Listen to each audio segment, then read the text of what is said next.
Well, the community of Nomzamo in Orlando, Soweto, is today asking itself what went wrong to lead to the massacre of over a dozen people this weekend.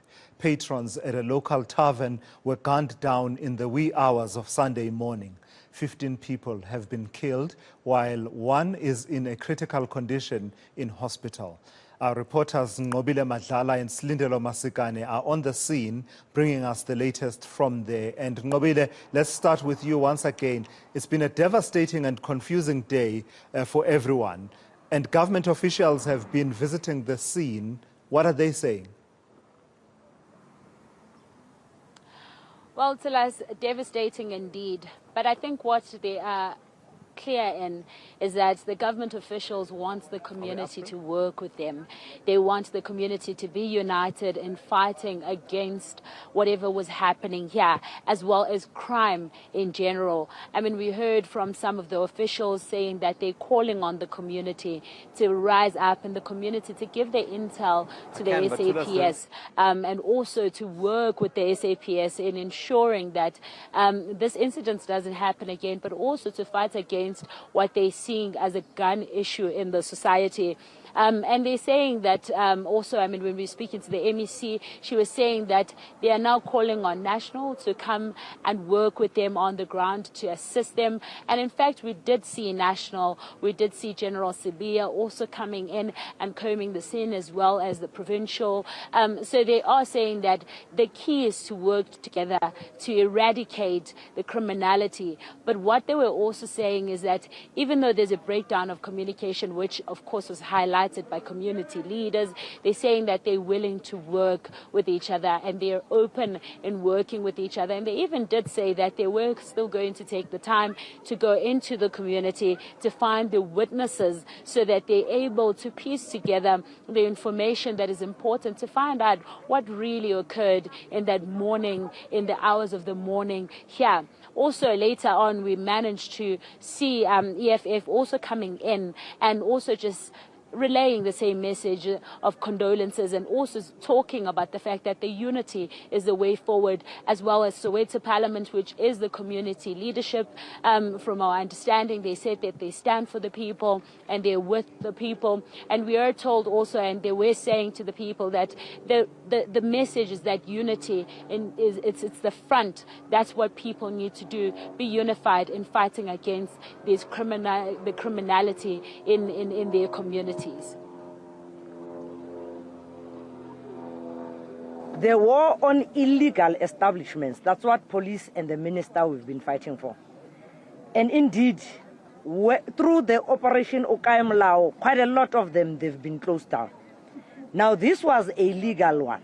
It was not necessarily an illegal establishment. Of course, it's true that that's where sometimes crime happens, but it's not one of those areas that are hotspots here in Nomzamo. And how the incident happened, like I indicated, people were just hanging around. Ordinarily, how all of us and no one will seem to be vigilant to even see that something wrong might happen to them. And it is not as if they were contributing to crime. They were just hanging around, not doing anything. It's unfortunate that these ones came in their own car and started molesting all of them that were within that establishment. Kona is true, some of the illegal establishments are the ones that are contributing crime highly within our establishments. So wish to call upon our communities to actually assist. Premier and the Executive Council, they are indeed certain, and we hope that those that are in hospital, they will speedily recover and be able to also assist the police in bringing those perpetrators to public. All right, let's bring into the conversation eNCA's Dasen Thathiah, who is out in Pietermaritzburg as well, covering another one of those shootings. But before we get to you, Dasen, let me start with Silindelo Masikane. And Sli, in fact, before I say that, Nqobile, I want to remark that in your background, while we were talking, I saw someone who looks like a foreign correspondent.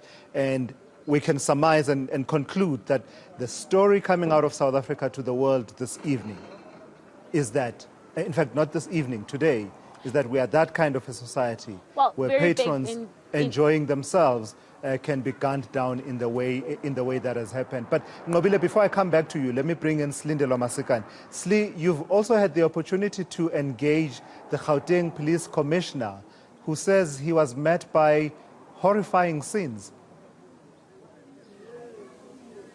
Yeah, horrifying scenes when they arrived on the scene in the early hours of this morning. Tulas, he described a scene where there were bodies just lying on the ground everywhere, blood everywhere, and I'm standing outside the particular tavern in which this incident took place, Tulas, and I mean, you can see from the blood stains on the floor.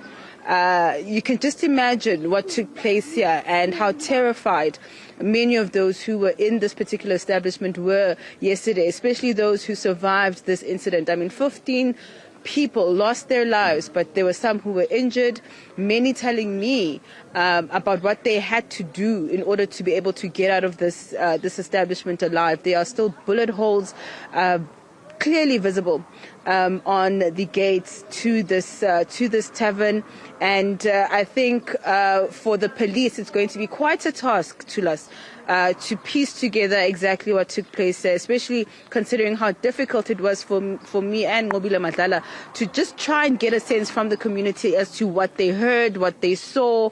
You know, a lot of people just not seemingly willing to come forward. But let's take a listen to General Mawela, who spoke in detail about the kind of weapons that were used and how investigations will be proceeding moving forward. It's a bad scene. When you see how the bodies are piled up there, you could see that every one of those people were struggling to get out of the of the tavern there.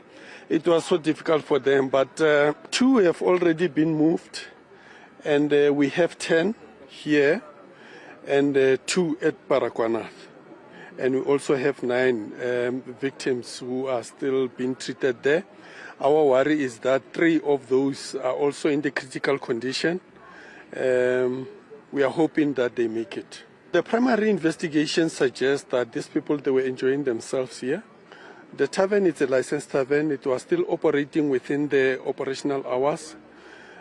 So all of a sudden they heard some gunshots.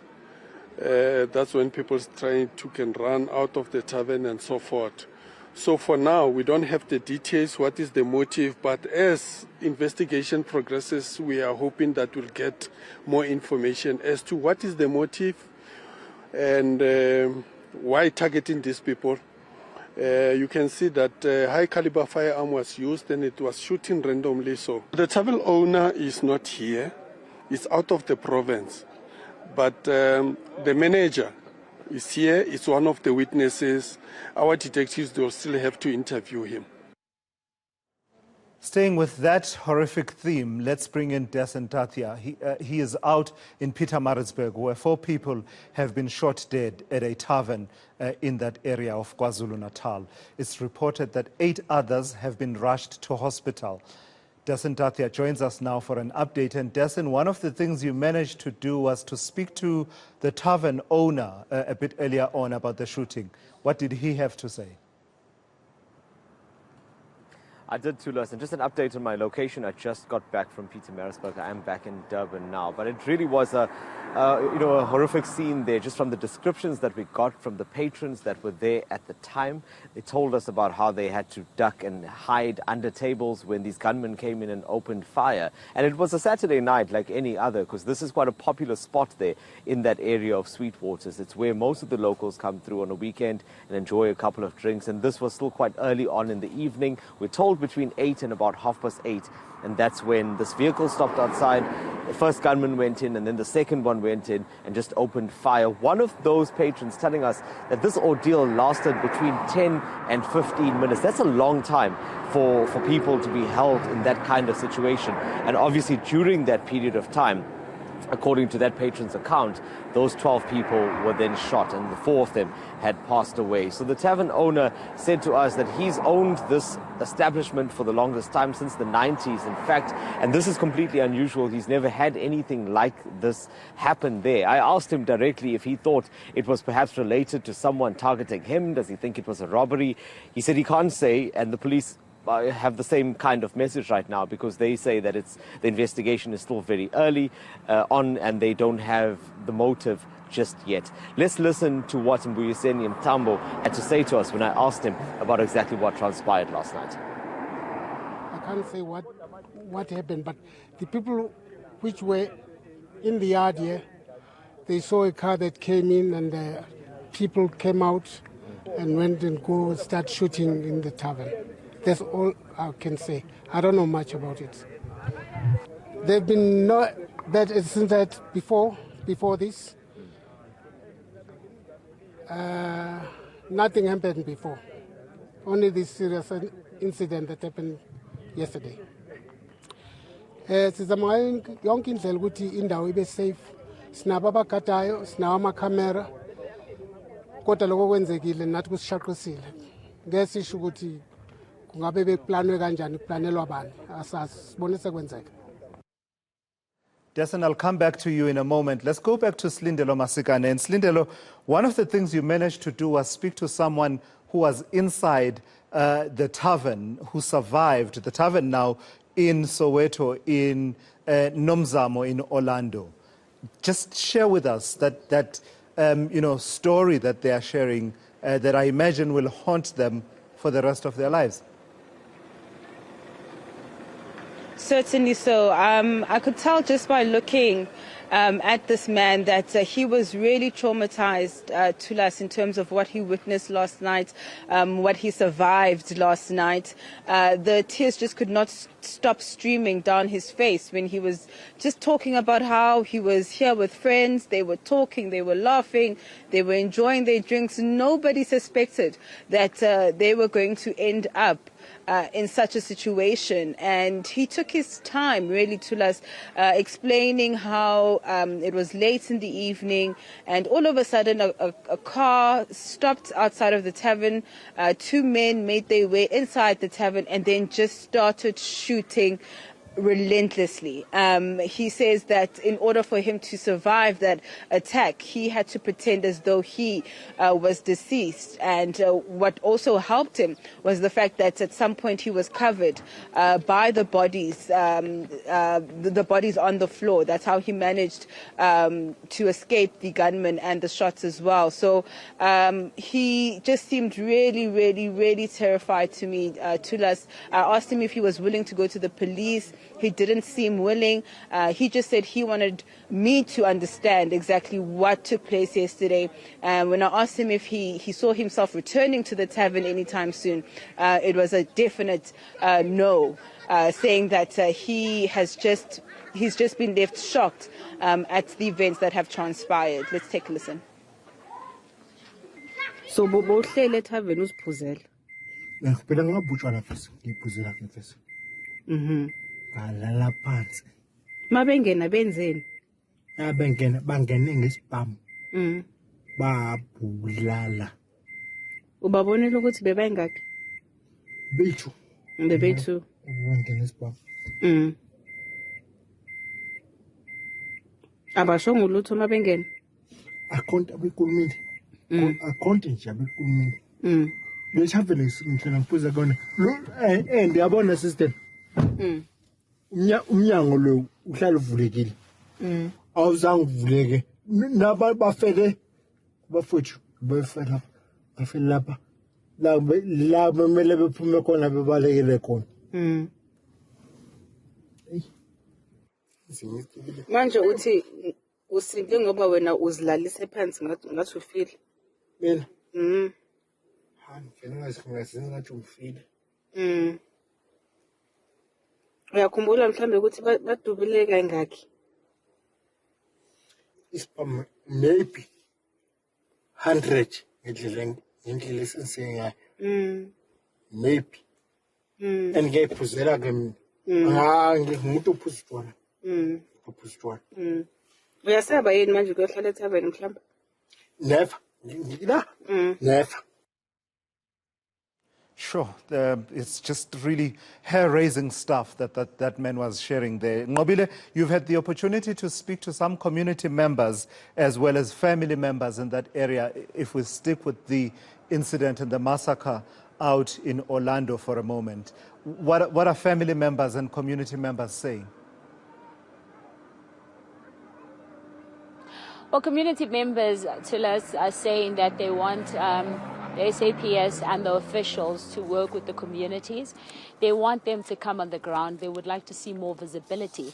But they're also worried that what happened here, and these are allegations, of course, they're saying that this could have been a fight between two different tribes, and they're saying that this needs to be investigated. And of course, some of them even went on air and said they did have some of the evidence and they're willing to give it to the police. But at the same time, if you listen to the family, this is tragic. It's something they couldn't have imagined, something they couldn't have thought. And so it's very difficult for a lot of them to come to terms with what has occurred. I spoke to a gentleman who lost about 2 of his brothers, whilst another one is still in hospital. He was just traumatized. From the time when he spoke to us, he could see glasses in his eyes, and he just was lost for words, and he didn't know what to do. I spoke to another gentleman who said he lost his son and his brother-in-law, and he also said that he decided not to go to work because he needed to find out what was happening.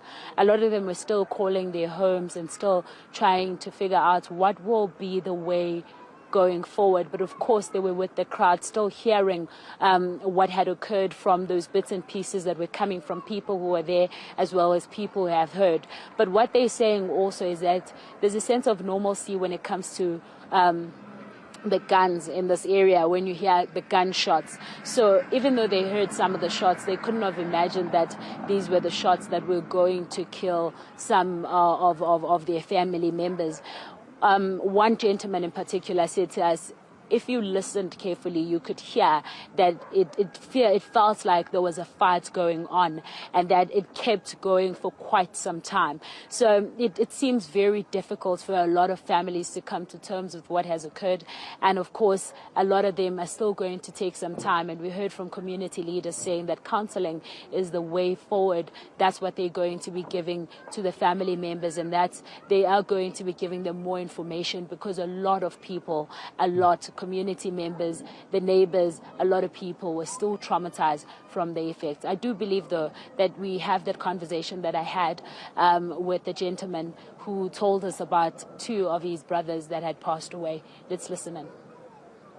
Bengilele bekoma 11 ebusuku ngendlela abesisho ngayo ubuzizwa nje ukuthi kuyaliwa ngendlela engayo, siyabulala sisho emntwini, yabo. Wafika kumshana nami la koma 212 ezongivusa. Mangifika impela nami umshana nami ulele. Umshana nami ka 87. Njengoba ngikhuluma nje ulele khona lapha naye. Baningi kukhona nosibali wami. Baningi abanye abangakithi abaningi futhi yabona ikenga ngakithi iyona lelele lapha wesisi. Iningi kakhulu. Kusaduma ikhanda. Njengongibona nje bengikuthiwa ngemsebenzini angiyanga. Yabo? Saphithene ebona sisazohlala phansi sibone ukuthi izinto mazijezithiwane ngoba asikazi. Le ndawo lena yayingavinje isikhathi phambili, isimo shakele manje, yabo, ngoba ukuthi nobuhleli ngaboma 7 to 6 ibhamu ziyasho ziyaphikisana, yabo, ubona ukuthi asisaphephile. Isikhathi phambili beyingavinje la iNomzamo Park ibipholile yaziwa, imoshakele manje, yabo, ngendlela engayi ibolile, akazi ukuthi ingalunga kanjani. Umshana abantu bebeziphuzela beyazifanela nje benawo usibali, kodwa bongeke umuzwe umuntu wakhona ethi ngqi emntwini. Uzobathola bezihlekela, mina bebengazi ke mangithi hayi ngithi hayi, yabo, angazi ukuthi bazani mabenza lento zabo ngithi ngisathi hayi kubani, yabo, akekho umuntu engizasho kuye. Truly outrageous to hear that, people consider now gunshots, hearing the sounds of guns being fired as normal. It has become that commonplace in some communities, and that Nomzamo Park being one of those. Truly spine-chilling testimonies there from the community. Let's take it back to KwaZulu-Natal, Sweetwater to be specific. Dasen Thathiah was there earlier on in the area of Pietermaritzburg. And Dasen, one of the conversations you had was with the mayor of Msunduzi local municipality. What came out of that conversation? And to pick up on what you just said there, Tulas, about how gunfire is common in some communities and not in others. I mean, there are some areas where if something even resembles a gunshot, you find messages on community groups and private security coming out. And in other communities, people don't even bat an eyelid. And that is the sad reality, I guess, of South Africa. It's not much different where I was coming from earlier today at Sweetwaters, because there is also a sense of life goes on despite this tragedy. Obviously not the case at the homes of these victims where we went to, but certainly in that community they look at it as this is a tragedy, this has happened, but unfortunately this is what happens. And if you look at the context of that broader area of Plesisla, it has one of the highest murder rates in the country, not just in the province. So this happens there quite frequently. Police, they have their hands full. In fact, there were extra deployments that were sent there as well. And even now, in the aftermath of the shooting, we are told that the SAPS has sent experts, their specialized units, to deal with this and to try and to arrest those gunmen. But why I'm telling you all of this is because that is just one part of the issue, the context of that area. The mayor there, Mzimkhulu Tebola, he says that there are also social issues that are at play. And these types of shootings, not just at taverns, but broadly in the area, are sometimes attributed to that. Let's listen into part of that conversation that I had with him earlier on today. But what really worries us is the fact that there's a spree now of these random shootings. Last week it was in Kwatambuza, the other week it was in Kwapata. You hear of it in Imbali and other areas. So this is now something that is becoming a norm in our city. Hence, we are calling up to the police to say to them, look, somehow they must now up their game here. All right, let's leave it there for now. Those are our reporters, Silindelo Masikane, Nqobile Madlala, and Dasen Thathiah, covering different scenes on what has turned out to be a bloody Sunday in South Africa. A number of taverns, drinking spots, targeted by gunmen, and 20 people at least killed, and a number of people still in hospital that are said, one of them at least in Soweto, is said to be in a critical condition. Something has got to give, folks. None of this is normal. None of it.